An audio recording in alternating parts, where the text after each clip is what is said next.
Welcome back to the Ingredients for Success podcast. I'm your host, Jackie Rizzo, and today I have on the show Rick Polito. Rick is the editor-in-chief for Nutrition Business Journal, also known as NBJ. He is a career journalist with an eye for a story, and he has the style to prove it. Rick, welcome to the show. Thank you, Jackie. Thank you for having us on, or me on. Yeah. Well, first I want to just congratulate you on the launch of your third book, which I have your first one, Off Trail, that I have started reading, and I have really enjoyed it.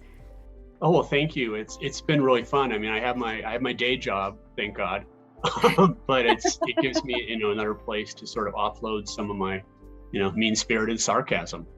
Yes, and I can see it in the book, but I wouldn't say it's mean sarcasm. It's just it's witty and it's intelligent. I have really enjoyed it. I'm only halfway through, so I need to get the rest of it read. But if anyone is interested in getting any one of your books, they can find them on Amazon. Is that correct? That's correct. And of course, I have one because I'm so happy. I didn't think they made my name big enough, though. It should have been just a little bit bigger. So it's on Amazon, Off Trail, and then you can search Rick Polito if anyone wants to check that out. And then there are two other additional books. You have just been writing like fire because from my understanding, Off Trail launched in May of 2021, and then you had two more books right after that. Is that right? Yeah, well, I found a publisher that likes to knock out books, and I was a reporter for 20 years, so I can write really fast. And I ended up writing 3 books last year. I mean, 3 of them. Well, the other one was already written, but anyway. It's just, it's if you know deadline and you get in the groove, it's I can knock these books out, but it's someplace where I can really find flow, and I can find that in BJ and writing reports and stuff. But here's it's an exploration. I don't know how it ends when I start often. Oh, I love that. Yeah. Well, I'm excited to see how Off Trail ends, how you ended it there.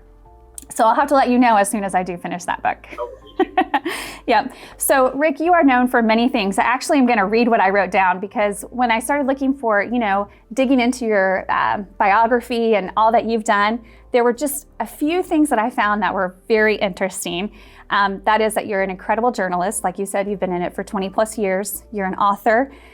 You're the one who launched NBJ's first dark issue, which I need to get my hands on that because I would love to see what that's all about. You're the guy behind the Wizard of Oz joke. So maybe we can hit on that in just a minute. And you've mentioned before that you're the only one in history to have ever witnessed a gas chamber execution and opened for Robin Williams, one of my favorite actors of all time, in the same job. So you are quite the guy. Can you tell me the story behind that last job description between the gas chamber and Robin Williams? Well, I was a newspaper reporter for, as I said, was 21 years. I've been in journalism for over 30 now. And newspaper reporting gives you sort of a front row seat to the world. You get to go do some strange different things. So I went from being, what they call a hard news reporter, covering, fires and murders and, waking up politicians in the middle of the night, to a features writer. So that's where you get a sort of a shift from being someone who, watched the last gas chamber execution in the United States and then ended up in features and decided I'll do a first person story on stand-up comedy, and ended up in a theater getting ready to go on stage for the first time, terrified that all I've been thinking about for days and days, and finding out like 3 minutes before that Robin Williams was in the house and was going to appear that night. So those are some two very, very different experiences. But when I went into journalism as as a young man, it was to do something different every day. And that's certainly examples of how I was able to do that. That is two very extreme examples, but what incredible stories and memories to have as a journalist and in your life. Now, that almost makes up for the low pay. That's true. Yes. So now there's a Wizard of Oz joke that has been floating around for, I can't remember when you wrote it. Was it 9 years ago, 8 years ago or something? No, it was in the mid 90s. Oh goodness, much longer than that. I was at this newspaper in the Bay Area where the above mentioned things happened, and volunteered sort of help, like, right, what was on TV every night, little TV highlights. It was just like, okay, we see something, put them on. And I started turning them into jokes. And for a little while it was syndicated. And as far as the internet knows, I've only written 24 words in my whole life. And it was this Wizard of Oz joke that's been viral a couple of times. It was on Reddit yesterday. So it's going to follow me to the grave, as I often say. And it's just a description of the Wizard of Oz that at least some of your viewers have already seen because it's been around for so long. And it goes as the synopsis: transported to a surreal landscape, a young girl kills the first person she meets and then teams up with 3 strangers to kill again. And that's, like I said, it'll follow me to the grave. It's as though I never wrote anything else. Yeah, that's true, but that is something I guess to be famous for. If I remember correctly, was it on Jay Leno's show or one of the Tonight shows? Someone read it there. It's been read on the Tonight Show 3 times. 3 times. Yeah, it's probably going to follow you forever. Yeah. So you work for Nutrition Business Journal, which is NBJ. We have a lot of our audience. They are veterans in the industry and are definitely well aware of who you are. But we also have some up and coming startups who also have started listening to our podcast. For them, can you describe what NBJ is and what it offers to the industry? Well, NBJ was founded not long after DSHEA, and they should know what DSHEA is, when the industry was just starting to go kind of crazy and go wild and have all these different products out there. And there was a lot of early, really strong growth, some of the strongest growth we've seen in 2020 when all that happened. And it was, what people didn't know as they were going out into this market is that the numbers on what was selling, what kind of ingredients, where it was selling, were largely unknown. It wasn't being tracked. So NBJ came on board, came into being as a way of delivering those numbers so that the industry could know how much was selling, where it was selling, what was growing, and a glimpse of what we thought was going to come next. Mm-hmm. And we're still doing that. We're following trends, we're forecasting, we're sizing the market, and the market hasn't gotten any simpler to size. It's a very complicated market of e-commerce, all these independent grocers, supplement-only stores, mass market, Whole Foods. So it's a complicated mix of channels and very hard to size. And we have a formula and we have the connections and we're part of this community that allows us to, give some solid numbers about what's selling and how much. Which is definitely very helpful to companies to know what is up and coming, what's trending, and what the data shows. And looking back over the last couple of years, what would you say is your view of the current state of the industry?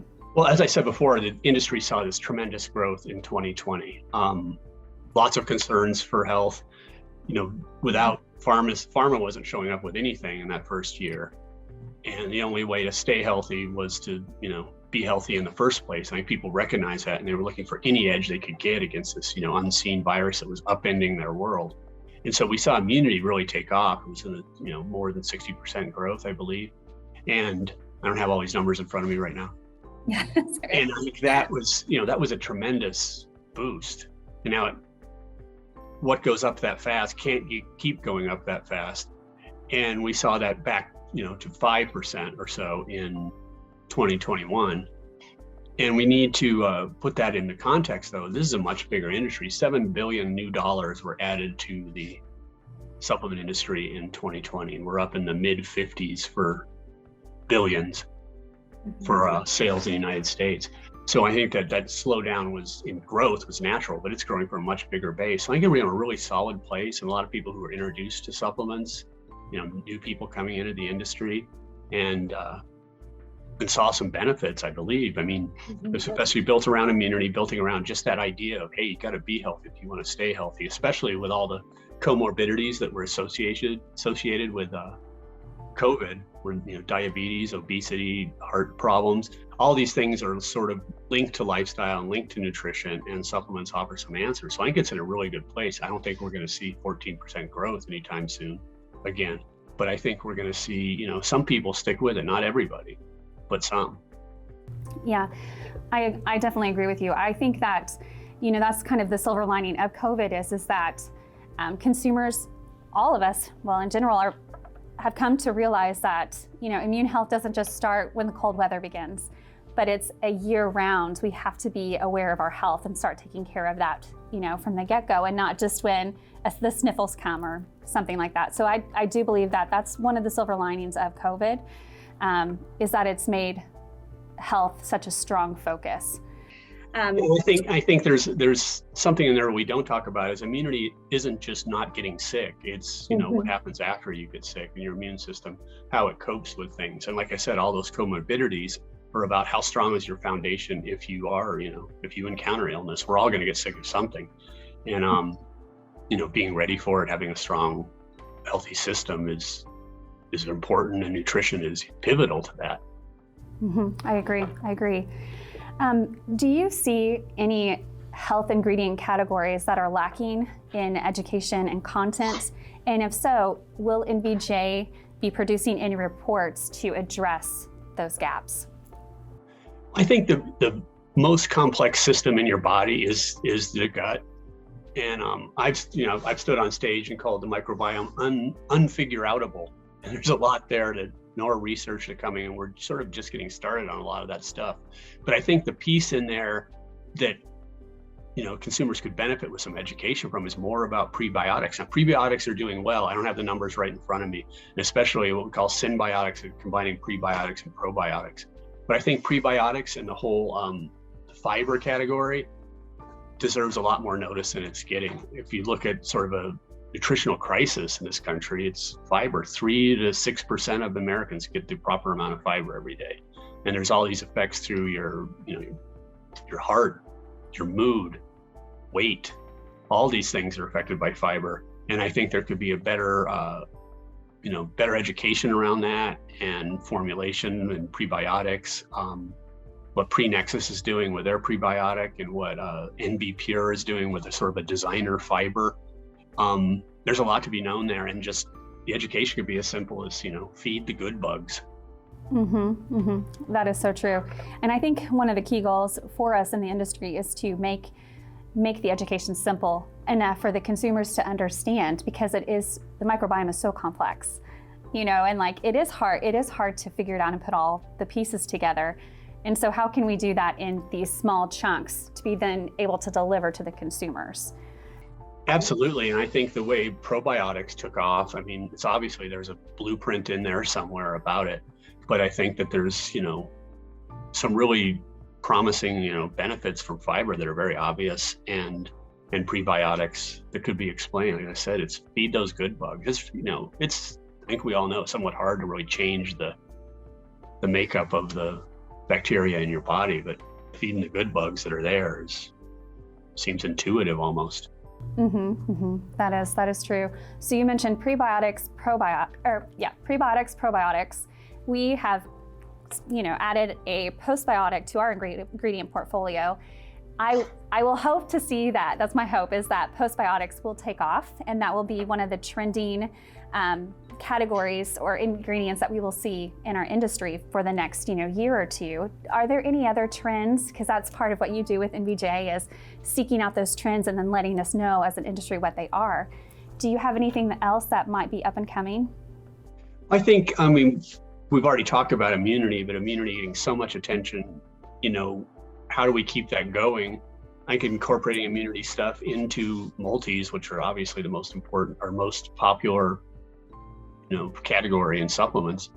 So I think getting immunity in a different product is going to be important. I think, the other big benefit for the supplement industry from COVID was stress and sleep.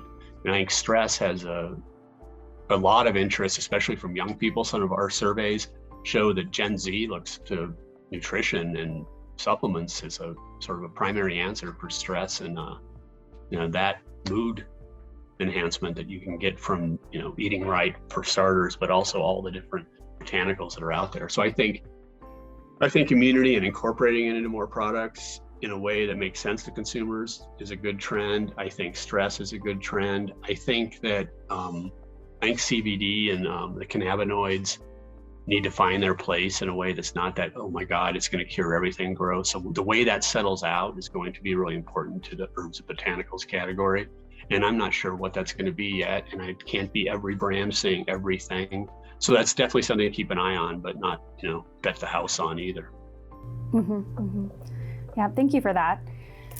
We here at Stratum, we receive the monthly reports, the NBJ reports, and I thoroughly love it. I'm constantly asking David Hoover, who's our marketing manager, if he's received the reports yet so that I can have them to pull out information that we can use in maybe trade publication articles or social media templates, because there's so much data that you all provide. One of the ones that I'm really looking forward to that's coming up soon is the one on delivery formats. Do you have any tips or any ideas for those who are thinking about purchasing the reports, what they can then do with that information, like any creative ways, or just what are your thoughts on that?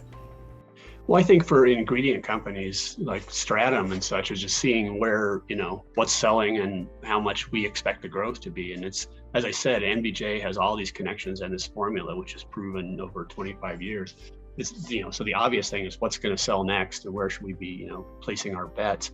But I think one of the ways that is really important now, because of the industry's growing and because there's a certain amount of all over the country in all industries, new people coming in and there's a lot of turnover and people leaving jobs and moving around, is when people take something like our supplement business report, it's like, hand that to someone new and here's how you understand the industry. Here's how complex it is. Here's the things that affect, from the consumer end on to the supply end, all these different pieces that are there. So I think the onboarding thing is important, and obviously, knowing what's coming. And then also getting a look at, we do company profiles in our reports, and our issues have a lot of touch on what different companies are doing, just to getting a piece of, okay, what's going on. This is a very complex industry with a lot of different brands in it, with a lot of these different categories and, thousands of products. Getting that sort of that high view of what's going on and what the different companies are doing is, essential to any industry, but especially this one where it's so complicated with so many different players. Yeah, thank you. And thank you to your team as well for all the work that goes into putting those reports together, because they are definitely a much needed resource, I think, for ingredient companies, finished brands, companies, and then also others who are in maybe the trade publication, who are writing for other different publications as well. It just, you narrow it down and you give it to us, and it's a big chunk, but it's a digestible chunk of information. Well, that's obviously our goal, to serve the community or serve the industry in all that different ways. But I mentioned the word community. It's sort of, I want there to be more dialogue. I want to hear from people out there too. I mean, what's going on? What do we need to know about? I'm really appreciating this connection we're making today. Love your company and the different interesting things you do, but there's all these different places. What helps make NBJ better is for us to talk to more people. So I would encourage people to reach out to us. And they can do that through, obviously, through the site, through Nutrition Business Journal site. Also, probably with LinkedIn, I would say. Absolutely. They could reach you, Rick Polito, LinkedIn. Where else, if someone is looking to maybe dig a little deeper into what NBJ has to offer, are there any other avenues that I might have missed? Well, we have our issues that come out every month or 11 months a year. Reports, we're adding new reports as we start to see different niches evolve, especially around, the intersection of food and supplements. But I think, we obviously have NBJ Summit, find us at the expos, find us at Supply Side. Mm-hmm. Some of our stuff will show up ungated on newhope.com. And like I said, LinkedIn's a good place just to reach out to me.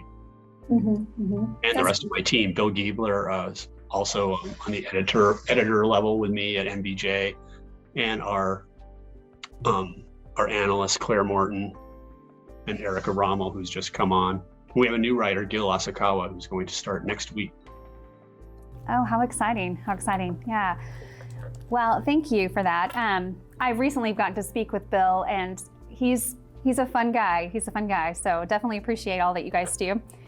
In closing, what obstacles have you faced, or have you seen maybe just the industry faced over the past year? And do you have any advice for anyone maybe in that situation? I think the biggest thing right now is supply chain. And, much has been made over all these years about this global supply chain and how that complicated it is and the challenges around it. But we also got to learn how sort of fragile it is right now. And then that mixes in, it's not just what's happening overseas, it's going into what's happening in the United States with, different labor shortages. It's like labor and supply chain are the biggest problems right now. And I think the only answer people have is sort of diversify where they're sourcing. And I think it's time to bring a lot of the supply chain, back to the United States. There's ways to produce, more of our ingredients here. So as we close here, is there anything big on the horizon that MBJ has coming up? Well, that format report is something we've been asked a lot about over the years, and we've been able to monitor it. And pills and powders and stuff have gone past pills and not pills and powders. I'm saying gummies and powders and fizzes and stuff have are accounting for more than half the market now, according to our numbers. So I think it's going to be interesting to see what's in there, where the growth really is. Is there an end in sight for gummies? Is there something else coming online? So I think the format report is our next report that's really going to stand out as something different, and also something the industry's been asking a lot about. That one really did stand out to me, especially with more consumers wanting different formats because of pill fatigue, taking so many pills, every day, and they just get tired. But also they're looking for, the ready to drink, like beverages, and then also functional foods. And so I'm hoping that in the report, maybe there's a little bit of that too mixed in to see Absolutely. What's happening in the industry. Mm-hmm. Yeah, and it's important because this is an industry that was built on pills and bottles, and it's having to, adapt to people who want, different formats or want to incorporate more of their supplementation into their foods. And we saw that with probiotics, that a lot of what we think is sort of the slowdown in the pills was you're finding probiotics in everything else. Yep, that is so true. That is true. Well, Rick, it has been a pleasure having you on today. I thank you so much. I know you're super busy. You probably have your 4th book, maybe thinking about it or in the works. But Absolutely. I appreciate the time that you've given to us here at Stratum, and for all that you have provided and your team has provided to the industry. The data, the reports, they're just phenomenal and a great resource. So thank you very much. Well, thank you very much, Jackie. I had a pleasure being here this morning. Yeah. Well, we'll see you hopefully at maybe Expo West. Yeah, I'll be on Expo West. I'm hosting the State of the Supplements session. Claire Morton, our senior analyst, will be on stage with me. Oh, great. And, so I'll hopefully see a lot of people there. And if you don't know me, come up to me when I get off stage. That's true. We all should do that. Everyone listening to this that will be at Expo, go to his session. So I'm sure David Hoover and I will be there. So we'll look for you. I'm looking forward to it. Yeah. All right. Well, thank you again. And I hope you have a great day. Thanks. All right. Bye.